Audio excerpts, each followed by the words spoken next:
Google cracks down on the right. H.R. McMaster under fire from the alt-right. Plus, Chelsea Handler goes full fascist. We'll talk about all of that and more. I'm Ben Shapiro. This is The Ben Shapiro Show.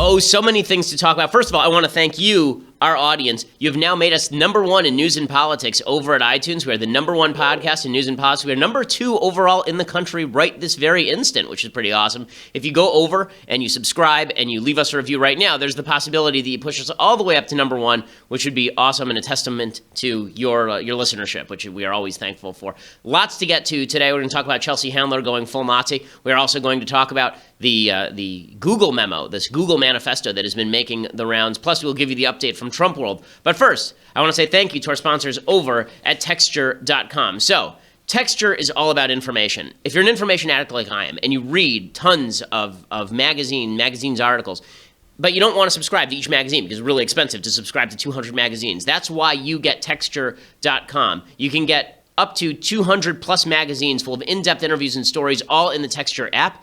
Things like Time and The Atlantic and Vanity Fair. There's an article from The Atlantic I'm going to be talking about on today's show. The Atlantic's a really good publication.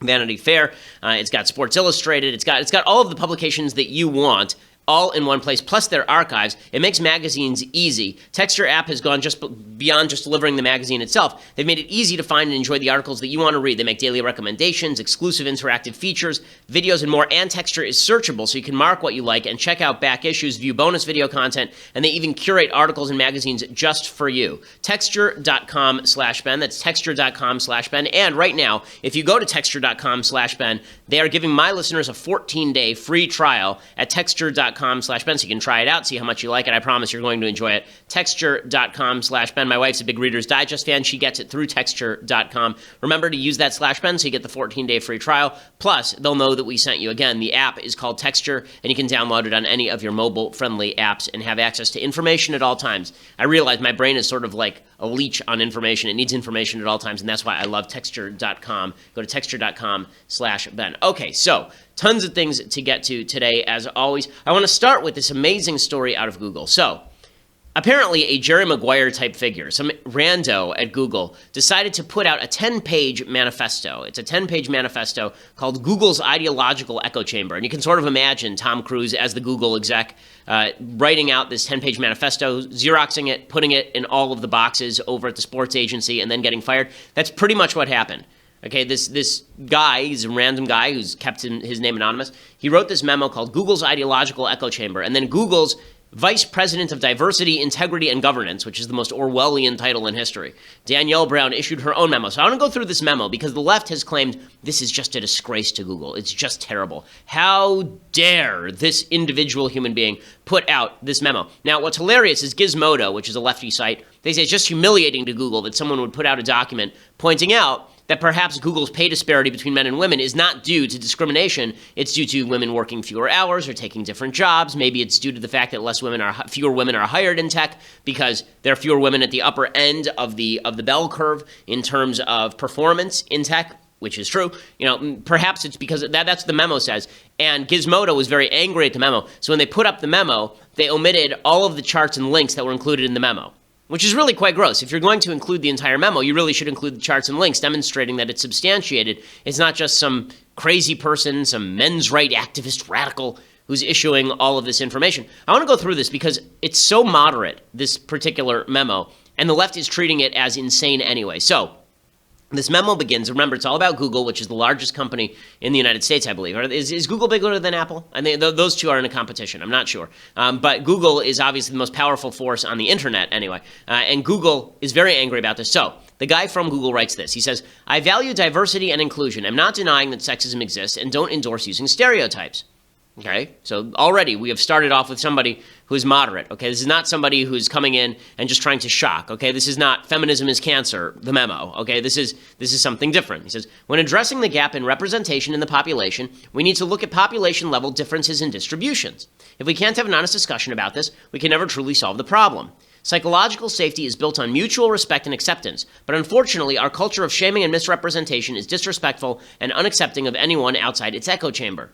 And then he goes on to explain why it is that men are being paid differently than women at Google and why the employment is different. And one of the things that he talks about is something that Lawrence Summers, the former president of Harvard, who was ousted for mentioning this little fact that nobody wants to talk about, is the bell curve when it comes to distributions regarding math and science. So when it comes to men versus women, there are brain differences on average between men and women. There are individual women who outperform men. There are individual men who outperform women. Okay, but we're not talking about individuals now. We are talking about the broad scope of humanity. So we are really talking about on average. So if you look at the bell curve of women, the bell curve for women in the maths and sciences is relatively steep. So it looks something like this, right? And what that means is that there are a lot of women who are close to the average. There are a lot of women who are just below average, a lot of women who are just above average. But when you get to the tails are very skinny. Okay, so that means that when you get to the very, very upper echelon of performance and the very, very lower echelons of performance, there are not a lot of women there, right? Most of the women are in the middle, more than with the men. So the men, it's a shallower bell curve. So what you end up with is something that looks a little bit more like that. So what that means is that there are fewer men in the middle. The average score might be very close to the same, but there are fewer men that are actually close to the middle, and there are a lot more men at the top end. So if the tail of that bell curve is thicker for men and thinner for women, that means that if you were just to take a cross-section of the bell curve all the way out here at the extremes of performance in terms of really high performance or really low performance, you're going to get a lot more men than you are women. For every woman, there will be several men. Okay, so when you're talking about a top company like Google, that means that on average, you will probably get more male applicants than female applicants who meet your minimum standards. Okay, that's not a rip on women. That's not saying women are stupid. That is saying that women's brains function differently than men's on average. There are areas where women dramatically outperform men. I believe spatial differences is one of them. There are other areas when it comes to anything having to do with empathy and compassion. Women generally outperform men on all of the IQ tests. But when it comes to maths and sciences, this is not sexist because it's just reality, okay? This is one of those facts don't care about your feelings moments. The bell curves for men and women do not look exactly the same. Okay, so this guy goes on in the memo to explain this. He says, Google's political bias has equated the freedom from offense with psychological safety, but shaming into silence is the antithesis of psychological safety. So now he's making my point, the one I make on campus all the time. Whenever you talk about psychological safety and you suggest that differences of opinion are unsafe, what you are really doing is shutting down people who disagree with you. If you are going to equate words and violence, then you're going to end up in this uncomfortable area where somebody else's words are violence to you. And this author says, the silencing has created an ideological echo chamber where some ideas are too sacred to be honestly discussed. And then he says, differences in distributions of traits between men and women may in part explain why we don't have 50% representation of women in tech and leadership. Discrimination to reach equal representation is unfair, divisive, and bad for business. So this is the case against affirmative action and diversity screening. And then he talks about Google's biases. He says political orientation is a result of deep moral preference and thus biases. Considering that the overwhelming majority of the social sciences, media, and Google lean left, we should critically examine these prejudices. And then he goes through left biases. And he actually is taking this, I believe, from Jonathan Haidt's The Righteous Mind. So all of this is well substantiated, okay? He's not just making things up. This is not just him trying to be mean to women or anything. He talks about left biases being compassion for the weak, saying disparities are due to injustices. The right is biased toward respect for authority. Disparities are natural and just. And then he says, neither side is 100% correct. Both viewpoints are necessary for a functioning society, or in this case, company. And then he says, Google's left bias has created a politically correct monoculture that maintains its hold by shaming dissenters into silence. This silence removes any checks against encroaching extremist and authoritarian policies. Okay, this is one of the reasons a lot of people have suspected that Google biases its search results against conservative outcomes. And they might not even know they're doing it, right? They may think that they are just doing what is just and right. But if everyone there thinks the same way, then you end up biasing your search results. If you're YouTube, you end up banning particular videos or restricting particular videos that ought not be restricted. Then he goes through the facts, this particular memo author. I don't know who it is. It would be very ironic if it turns out to be a woman. That would be hilarious. But what this guy says, I assume it's a guy, he says, at Google, we are regularly told that implicit, unconscious, and explicit biases are holding women back in tech and leadership. So first of all, implicit bias tests do not work. Okay, implicit bias training does not work. Implicit bias is a bunch of crap. There is no actual connection in the social science data between implicit bias, those tests they give you when you're in university, where you click on a black face and a bad word or a white face and a bad word at different rates that shows that you're a racist. Those tests are absolute garbage. There's no statistical significance to them. They're non-replicable, so you can take the test twice and get it right the second time and get it wrong the first time. That's not how any test is supposed to work, right? Every test that works, you have the same results if you take it twice. Okay, but again, this is used by the left as a club to beat people in like, we can't tell that you're actually racist, but we can suggest that you're racist because of implicit bias, right? You don't do anything racist, but deep down in the cockles of your shriveled little heart, we know that you're biased and racist. So the author says, on average, men and women biologically differ in many ways. True. Sorry to break it to the transgender and feminist advocates.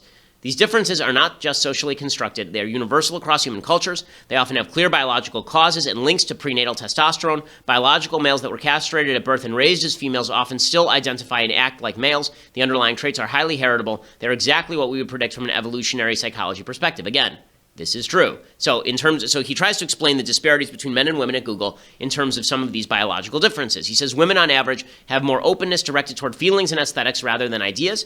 They also have stronger interest in people rather than things. They are into empathizing versus systematizing. And then he talks about women have a harder time negotiating salary, asking for raises, speaking up and leading. This is true. Okay, all the social science data suggests this. Now, women have higher levels of anxiety and lower stress tolerance. Okay, again, this is true according to the social science data. He says that men have a higher drive for status. Men are driven by respect of others.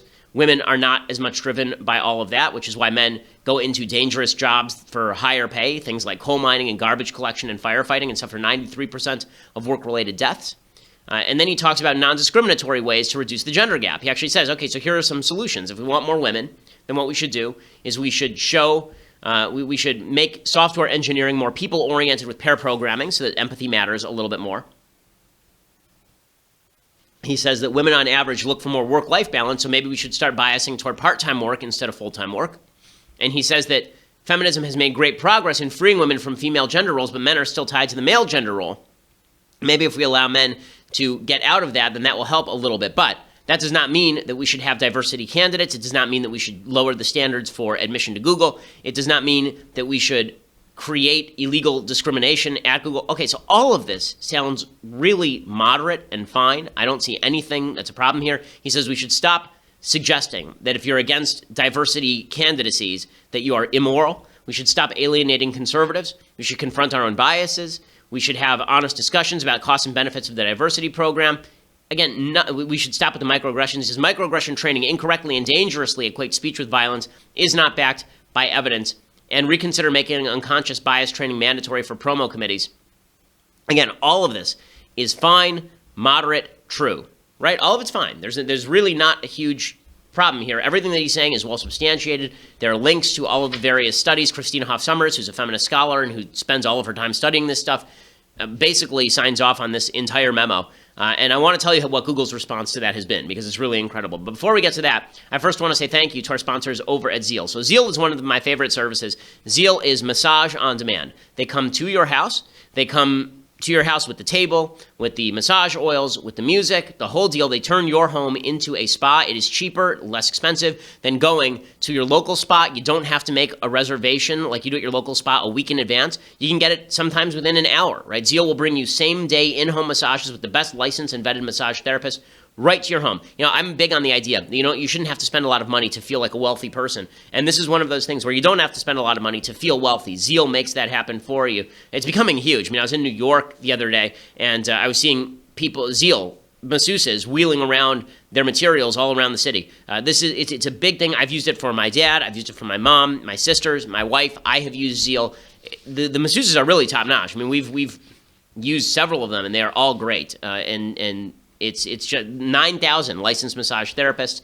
So right now, they'll get you started. Okay, our listeners can get $25 off their first massage by using the promo code BEN at checkout. And right now, if you sign up for Zeal's massage membership, you get 20% off all your massages, plus a free massage table and sheet set that you get to keep at your house, $380 value. That is yours free when you sign up for the massage membership. There is no initiation fee to join the membership, just that great additional savings on top of the $25 discount you're going to get when you use promo code BEN. It's spelled ZEEL, ZEEL.com. And I was trying to think, actually, of what to get my wife for her birthday. I think I'm going to get her a Zeal massage. She's been needing a massage, and Zeal is the best way to do it. Zeal.com, or you can go to their iPhone or Android app, and make sure you add promo code, right? There's a little link that says you add promo code. Make sure you use the checkout, BEN, and get $25 off your first in-home on-demand massage. And use that, BEN, so that they know that we sent you. Again, Zeal.com. Terrific, terrific service. Okay, so how does Google respond to this eminently reasonable and practical suggestion that maybe they should examine their own biases with regard to hiring and firing and elevations and the good of the company? So They send out their Orwellian Vice President of Diversity, Integrity, and Governance, Danielle Brown, to issue this statement, quote, Googlers, I'm Danielle, Google's brand new VP of Diversity, Integrity, and Governance. Big sister. I started just a couple of weeks ago, and I had hoped to take another week or so to get the lay of the land before introducing myself to y'all. But, given the heated debate we've seen for over the past few days, I feel compelled to say a few words. What-oh. Many of you have read an internal document shared by someone in our engineering organization expressing views on the natural abilities and characteristics of different genders, as well as whether one can speak freely of these things at Google. And like many of you, I found that it advanced incorrect assumptions about gender. Incorrect. Okay, not we disagree. Incorrect. Again, nothing in the memo ever said that all women are incapable of science or tech. Nothing in the memo said that all women are incapable of working at Google. Nothing in the memo said that all women are incapable of advancing in tech careers at Google. The whole point of the memo is, if you're going to suggest that systematic bias is at work inside Google, perhaps you ought to look at the average differences between men and women and how they act in the workplace and what the average qualifications are. That is not an excuse to discriminate against individuals. That is an excuse not to discriminate against individuals because you shouldn't be discriminating against people on the basis of phantom social justice warrior bullcrap. Okay, so this idiotic letter continues. I'm not going to link it here, as it's not a viewpoint that I or this company endorses, promotes, or encourages. So I'm just going to send a nasty letter without telling you what the underlying material was. Diversity and inclusion are a fundamental part of our values and the culture we continue to cultivate. Oh boy. Okay, so diversity and inclusion, except for how you're sending a letter specifically saying that this guy's views are out of bounds and he must be burned. Burn him! We'll throw him in the river and see if he floats. If he floats, he's a witch. If he drowns, he is not. We are unequivocal in our belief that diversity and inclusion are critical to our success as a company, and we will continue to stand for that and be committed to it for the long haul. As Ari Balog said in his internal G+ post, quote, building an open, inclusive environment is core to who we are and the right thing to do. Nuff said. Google has taken a strong stand on this issue by releasing its demographic data and creating a company-wide OKR on diversity and inclusion. Strong stands elicit strong reactions. Changing a culture is hard, and it's often uncomfortable. Screw you, lady. I'm so sick of this nonsense where people say, well, you know, us changing your mind, it might be uncomfortable for you. Us, you know, taking your eyes and propping them open while we show you montages set to Beethoven's Ninth, that might be uncomfortable for you. As we re-educate you. I'm sorry if it's uncomfortable when Chairman Mao takes you out to re-educate you in the ways of communism. I'm sorry if that's a little uncomfortable. It's only because you're so narrow-minded and we have to broaden your mind by force. That's the only way. Now, this kind of, it's really nasty. We have to change you and it might be uncomfortable for you. Well, how about you change, okay? Maybe you're wrong. Is that uncomfortable can we acknowledge that it's uncomfortable for you to acknowledge some basic truths? No, it's only uncomfortable for people you disagree with. And I'm sorry I love when people apologize if it's uncomfortable for you. You know, like you're torturing someone. I'm sorry, Ramsey Bolton to Theon. I'm sorry if this is uncomfortable for you. You know, it's just a change that you've had to undergo. But I'm really, really sorry if you find this a little bit irritating or uncomfortable. It's harder on me than it is on you. Just know that your horizons will be broadened as we perform this surgery upon you. I firmly believe Google is doing the right thing, says the VP of Diversity, Inclusion, and BS, and that's why I took this job. Part of building an open, inclusive environment means fostering a culture in which those with alternative views, including different political views, feel safe sharing their opinions. Yes, I'm sure Theon feels very safe under these circumstances. Very, very safe. I'm sorry if it's uncomfortable for you. We won't link to your paper, and you might get fired. Here, you ready for this? That discourse needs to work alongside the principles of equal employment found in our code of conduct, policies, and anti-discrimination laws. You understand what that means? That's an overt threat. Okay, that is, if you say these sorts of things, we may have to fire you. You may have violated our code of conduct that says that you must never, ever, ever, under any circumstances, mention differences between men and women, ever, ever. We love diversity here. And if you violate these principles, you shall be punished. I've been in the industry for a long time. I can tell you, I've never worked at a company that has so many platforms for employees to express themselves. I know conversation doesn't end with my email today. I look forward to continuing to hear your thoughts as I settle in and meet with Googlers across the company. Thanks, Danielle. Okay, Danielle, how about this?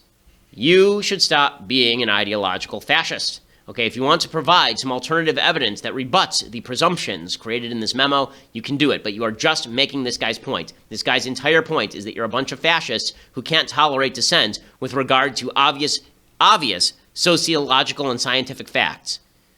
Just terrible, just terrible. And then you wonder why society at large is so screwed up. This is one of the reasons society is so screwed up, because you have the quote-unquote great science advocates bashing the quote-unquote science deniers over things that are actually scientific. Just ridiculous. I want to get to another element of the left's crackdown, the sort of fascist crackdown that's happening on the hard left. But for that, you're going to have to go over to Daily Wire. We're going to talk about one of our favorite people, Chelsea Handler, just a delight. We're going to talk about her in just 1 second. You have to go over to Daily Wire for that. $9.99 a month. It gets you a subscription to Daily Wire, the greatest of all podcasts and the greatest of all websites. You get rid of all of the ads on the website. You get this is not just an audio show, folks. It's a video show. You get to see the brilliance of this show unfold in real-time magic by just going over and subscribing for $9.99 a month. And you also get Andrew Klavan's show, and you get Michael Knowles' show, which is really charging up the iTunes charts as well for some odd reason. People seem to like it. So you can get that for just $9.99 a month. And for the annual subscription, you not only get all of these magical things, get to be part of the mailbag on my show and Knowles' show and Klavan's show,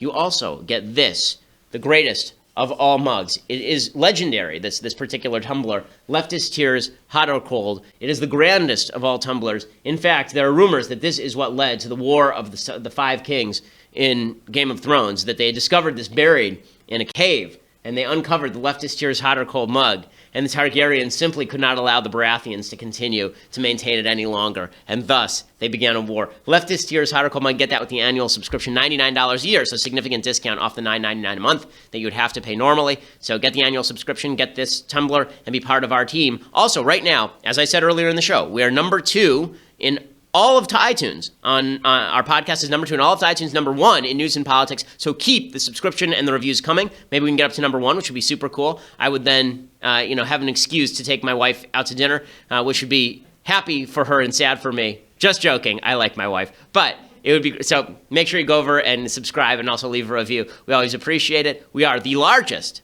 by far, conservative podcast in the nation.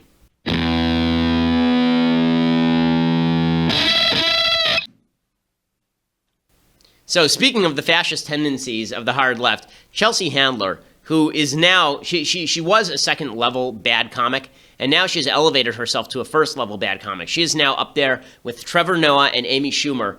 Lena Dunham is sort of a comedian, I guess, but Trevor Noah and Amy Schumer, the top 3 now are Trevor Noah, Amy Schumer, and Chelsea Handler in the pantheon of unbelievably crappy leftist comics. I would have put W. Camo Bell on there. He's really awful, but he's not as offensively awful as these others are. So he remains a second tier. But those are the 3. They are in a running gun battle to see who is the worst comic of all time. In any case, on Sunday, 2 Chinese tourists stood in front of the Reichstag building in Germany and they made a Nazi salute. Why? Because they're stupid. Okay, so they're promptly arrested because in Germany it is actually illegal to do such things. You're not allowed to make the Nazi salute in Germany, which I think is bad law. As a Jew, I think that's bad law. I don't think that you should make that illegal. I think that you should use social shaming to fight back against that sort of symbolism. According to the government, a probe on suspicion of using the symbols of anti-constitutional organizations was opened against the 2 Chinese men aged 36 and 49, obviously a couple of morons. They paid $58 fines and they were released. This, however, was not enough for alleged comedian Chelsea Handler, who promptly tweeted this out, quote, 2 Chinese guys were arrested in Berlin for making Nazi salutes. Wouldn't it be nice to have laws here for people who think racism is funny? No, that would not be nice. That would be a violation of the First Amendment. As someone who desperately hates racism, hates anti-Semitism, hates sexism, okay, I hate all of these things. I think they're terrible. I don't think it should be illegal for people to express these ideas because we live in a free country. And once you start policing what people say with the government, then you are going to inevitably end up quashing viewpoints that you find unpalatable. And those viewpoints may end up being your own eventually once the gun swings back on you. But another point for Chelsea Handler, who gets to decide what's racist or not? Like, for example, let's say that there were a comedian who joked about the race of Angelina Jolie and Brad Pitt's kids. Let's say that they joked about them being African in origin. Let's say they did that. Would that be racist? Should we prosecute that person? What if they joked like this? Angelina Jolie has filed for divorce from Brad Pitt. He wants the China. She wants Pax and Maddox. Hashtag sorry couldn't help myself. So first of all, crappy joke. But second of all, should we jail you for that? Because kind of racist. I mean, he wants the China, but she wants apparently, I guess, the Africans. Is that what the joke is supposed to be here? Because I believe Pax and Maddox are from Africa, are they not? That is, or no, where are they from? Where are Pax and Maddox from? I can't remember. Are they from? Now I want to look up their ethnicities, but it is an ethnic joke. I'm trying to remember where they are actually from. Are they Chinese? Where? Now, okay, we'll have to look it up. The bottom line is, it is a racist joke. Okay, so they are not from the United States, let's see. Pax is Vietnamese. Is that what it is? I think Pax is Vietnamese, so let's see. Vivian, sorry, I don't mean to take so much time on the podcast looking stuff up online, but I want to make sure that I get this right. So Pax, I believe, is Vietnamese, and Maddox is. He's from Battambang, which I'm not sure where that is. That Battambang is in Cambodia. Okay, so one is Vietnamese and one is from Cambodia. Okay, so Chelsea Handler makes a joke about Chinese and Vietnamese people. Okay, is that exactly a good thing? Is that a wonderful thing? No. So apparently, according to Chelsea Handler, maybe she should go to jail also. Amazing, the fascist instincts of people on the left. Now, there is this instinct from people on the right as well. I think there's some alt-right people who have the same instinct, but it is a bad instinct, and it is something that we should fight. Okay, so I wanted to go through all that because I think that it's more important to the society than the latest Trump news, but let's get to the latest Trump news. So the latest in Trump news is that President Trump is on vacation for 17 days, and that means that H.R. McMaster and General Mattis and John Kelly are not standing next to him, taking his phone away from him and hiding it under the seat cushions and playing warm or cold with him with the phone. So he found his iPhone, he discovered the passcode, and now he's tweeting again about the fake news and this and that. He's got his phone again. But the bigger problem for him is that on Friday it was announced that the special prosecutor, Rod Rosenstein, Robert Mueller, impaneled a grand jury. And that means that they are going to be issuing subpoenas about documents. They'll be issuing subpoenas to human beings to testify about Trump-Russia collusion, about financial matters, and all of the rest. Rod Rosenstein came out, and he obviously is trying to keep his job in the Trump administration. He says that what he says here is true, though. He says impaneling the grand jury implies nothing about the indictment itself. Does the fact that a prosecutor takes a case to a grand jury, what does that say about the likelihood of indictments? Well, Chris, you're right that I'm not going to comment on the case. I'm not going to comment about whether Director Mueller has or hasn't opened a grand jury. You know, you read a lot about criminal investigations in the media, and some of those stories are false. We just don't comment on investigations. That's important for a number of reasons. First of all, we don't want to disparage anybody who may be a subject in an investigation. Number two, we don't want to interfere with the investigation by. But I'm asking you a different question. What does it say when a prosecutor takes a case, in general, to a grand jury about the likelihood of indictments? In general, Chris, it doesn't tell you anything about the likelihood of indictments because we conduct investigations and we make a determination at some point in the course of the investigation about whether charges are appropriate. Okay, and what he's saying here is obviously true, and it's good that he's saying it because I think that it is important because the entire left is jumping to conclusions about this. The right is jumping to conclusions too, and the conclusions they're jumping to is that Mueller has impaneled a grand jury to get Trump, that all he cares about now is getting Trump. Alan Dershowitz, who obviously knows a fair bit about jury selection, considering that he was involved in the jury selection for the OJ trial, he says that Mueller looks like he's stacking the grand jury against Trump. Has an ethnic and racial composition that might be very unfavorable to the Trump administration. So I see the significance, not so much that he impaneled the grand jury, you have to impanel the grand jury to get subpoena power, but where he impaneled it. That's an interesting point. Do you believe that it kind of stacks the deck against the president by doing that? Yes, I do. I think it's a tactical move designed to send a message that if the prosecutor decides to prosecute, he will have a real advantage with the jury pool where the case will be held, provided there is jurisdiction in Columbia, and there would be generally jurisdiction almost anywhere. Okay, so he's suggesting that the reason they impaneled a grand jury in D.C. as opposed to in Iowa is because they want this grand jury to start bringing charges as soon as possible against Trump. That's not out of the realm of possibility, and I respect Dershowitz's take on this. Maxine Waters said he was a racist because how dare he suggest that race on the grand jury means something. And, again, she doesn't know what she's talking about because the fact is that when you are looking at juries, when you're looking at jury selection, of course, the race comes into account of the people because you make assumptions about, on average, black people are going to vote Democrat more likely than white people are going to vote Democrat. So the chances that you're going to get a black juror on the grand jury who is anti-Trump is higher, just statistically speaking. All of this is a danger to Trump, and it's a problem for Trump. The response from the Trump administration has been that all of this is phony, and maybe he'll fire Mueller, which would obviously be a crisis. So we may be reaching breaking point very soon with Mueller, which is a serious problem. Here's Kellyanne Conway on, I guess this is ABC's This Week, talking about how this Russia narrative is cheating the country.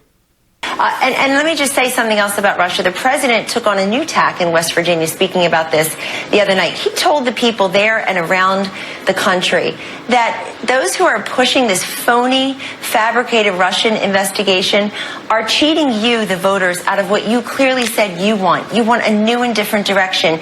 You don't want the same failed policies. You want free markets. You want democracy. You want national security, American exceptionalism, prosperity at home. He's making good on those promises. Look at the stock market. Look at the jobs numbers. Look at the growth. Look at the regulatory rollback on things that were hurting taxpayers and property owners and job creators. And look at what he has promised those people. They voted for him. And if Bob Mueller is going to continue the investigation, we'll cooperate however best we can. But the president is not a target of any investigation. Okay, and then she goes on to say that Trump is not going to commit to not firing the special investigator if he gets too close to something to prosecuting if Trump doesn't like it. Bottom line, Kellyanne. Yes. Does the president commit to not firing Robert Mueller? The president has not even discussed that. The president is not discussing firing Bob Mueller. But will he commit not to fire him? And cooperating with. He has not even discussed not fire. He's not discussed firing Bob Mueller. That's not what I'm asking. Ty Cobb. Well, hold on. I'm not the president's lawyer here, but I will tell you as his counselor, he is not discussing that. Okay, so she refuses about 8 times in that clip to say that Mueller won't be fired. So what we have here is a situation where there is obviously a witch hunt going on from the left with regard to President Trump. I don't know that Mueller is engaged in that witch hunt yet. I think that it's a little much to say that Mueller is obviously out to get the president at this point. I don't know on the basis of the grand jury. We'll have to see on the basis of the indictment. If there's some indictment brought, we'll have to look at the material in the indictment and determine whether this fit within the scope of the investigation or whether it was actually just a reach by Mueller. I can't prejudge the product that I haven't seen based on rumors that are coming out that are unsubstantiated on this side. But what you have on the right is a jump to Mueller's bad, got to be fired. You have a jump on the left to Mueller is going to take out Trump, and then once he takes out Trump, then we're going to have to take out Mike Pence. That's what Maxine Waters, this nut job, the most corrupt woman in Congress, she says that once we finish with Trump, now we have to step up and go after Mike Pence too. We're going to go after everybody. Now, remember, what they are hoping, what the Democrats are hoping is that they win back Congress in 2018, and then they move to impeach Trump and impeach Pence, okay? Because how does the line of succession go, gang? Remember, it goes president, vice president, Speaker of the House. So if they were actually able to impeach Trump and Pence, they won't be able to because they won't have enough votes in the Senate. But if theoretically they were able to do so, if there was some sort of wipeout and Republicans lost the House and Senate, you could end up with President Nancy Pelosi.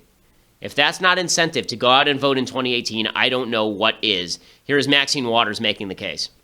You said that Vice President Pence is already planning his inauguration. Is that a joke, or do you really? It was a joke. Okay. What I wanted to do was needle them a little bit. Okay. You know, Do you think Pence will be better than Trump if he were No, impeached? and when we finish with Trump, we have to go and get Putin. That's right. He's next. Putin or Pence?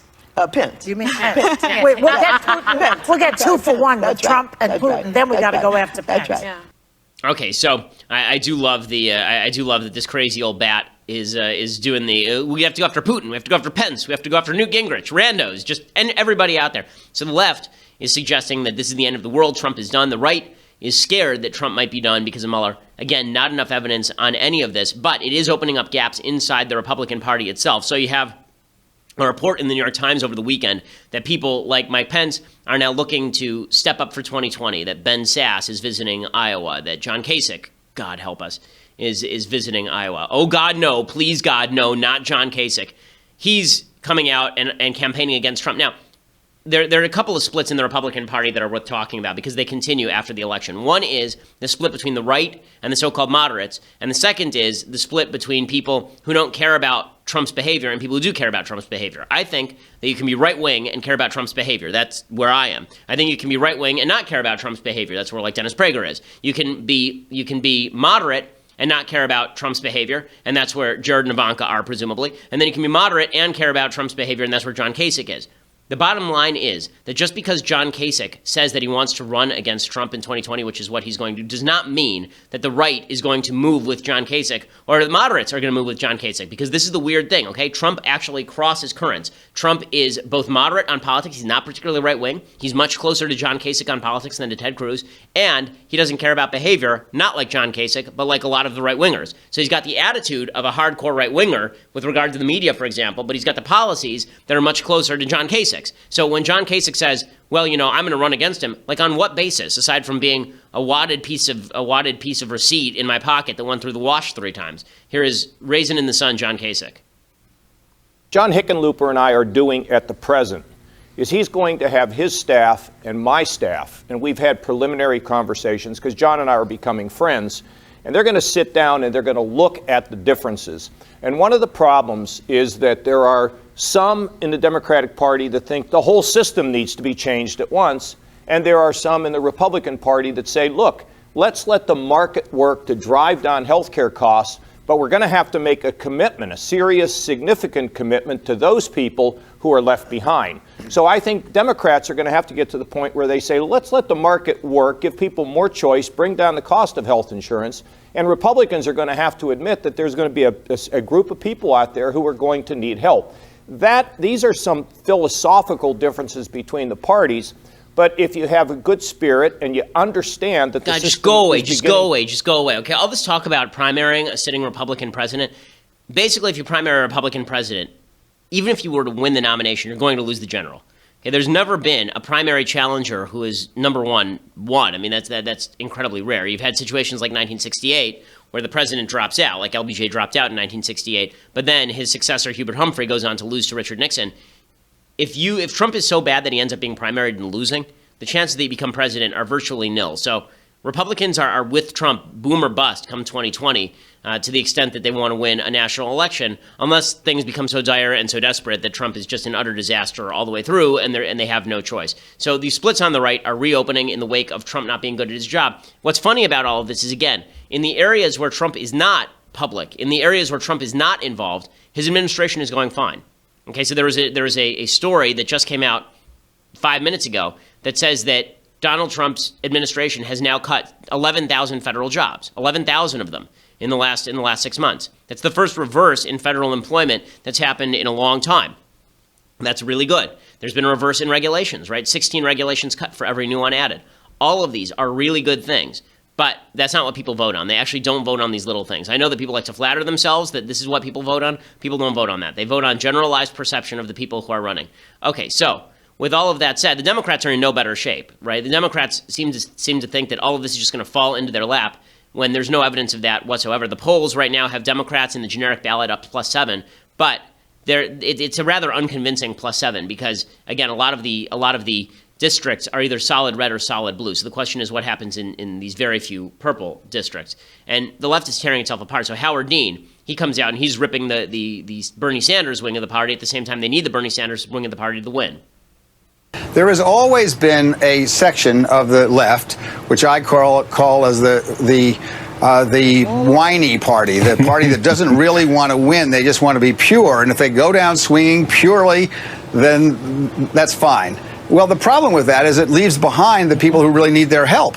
If we're going to have a single payer or Medicare for all or whatever we're going to have in health care that covers every American, as every other industrialized country has, then we all have to pull together. And people who sit out or crank on some candidate because they did this or that, it wasn't to their purity test, are basically turning their back on the very people they pretend to represent. So I just want to point out to dispossessed Republicans that the same sort of splits that are happening inside the right are happening inside the left.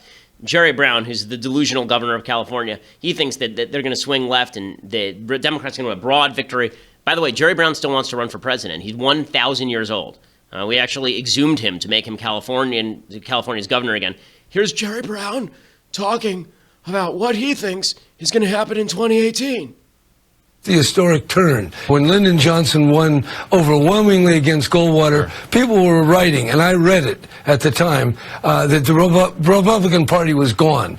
And then it comes back, and the Democratic Party comes back. So the nature of our business is that swing of the pendulum, and it's definitely already swinging back toward a non-Republican kind of future. We hope based on general trends that we'll win.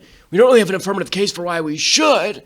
And also, I don't know where I am, why I'm here, who you are, why I'm talking, or I think I peed myself. Governor Jerry Brown, thank you. Okay, so bottom line is there is chaos inside both parties. To suggest otherwise is to be ignorant of how the Republican Party is working and also how the Democratic Party is working. That means a realignment is happening, but I don't think the realignment is inside the Republican Party or inside the Democratic Party. I think the realignment is largely a bunch of people who are dispossessed with both parties and are just looking for people who are reasonable to follow or vote for in any case. Okay, time for some things I like and some things I hate. So, things I like. First of all, I want to thank again Joe Rogan for having me on last week. It was a really fantastic thing. Joe is great. I thought the conversation was really good. If you haven't, you should go over and check out the podcast that I did with Joe last week. A really good conversation, like 2.5 hours, 2 hours 40. And we went through a number of topics, everything from environmentalism to transgenderism to free speech. And I think that when I talk about this sort of new center that's forming, I don't think it's a center in terms of political outcome. I think it's a center in terms of people who actually want to hear reasoned argument and reasoned debate, as opposed to a bunch of people who just get on your TV and talk about Republican versus Democrat all the time. Okay, other things that I like. So I've decided to do exposés of communism and socialism. Last week I talked a lot about what's happening in Venezuela. It continues to break down in Venezuela. There was supposedly a terrorist attack that is causing the president, the dictator of Venezuela, to crack down on his opposition. Again, this looks, again, a lot like virtually every dictatorial crackdown. It looks like the coup that happened in Turkey that failed, or the fake coup that happened in Turkey, still don't know what that was, that allowed Erdogan to maximize his power. Here is a book. It's probably the best book ever written on communism that no one has ever read. It's considered one of the top 10 novels of all time, but very few people have read it these days. It's very, very short. It's called Darkness at Noon by Arthur Kessler. And it's all about a really Trotsky figure who was part of the Russian Revolution and now has been imprisoned and is awaiting the carrying out of his death sentence, and sort of the thoughts that are going through his head, him becoming disillusioned with the cause he spent his entire life fighting for. Really dark, really terrific, very short read, very readable. Darkness at Noon by Arthur Kessler. They tried to make a movie, I think, at one point, but it's more of a psychological novel than anything else. So doesn't really lend itself to movie making as much as it does for a read. But it's a great kind of almost forgotten classic, Darkness at Noon. Okay, time for a couple of things that I hate.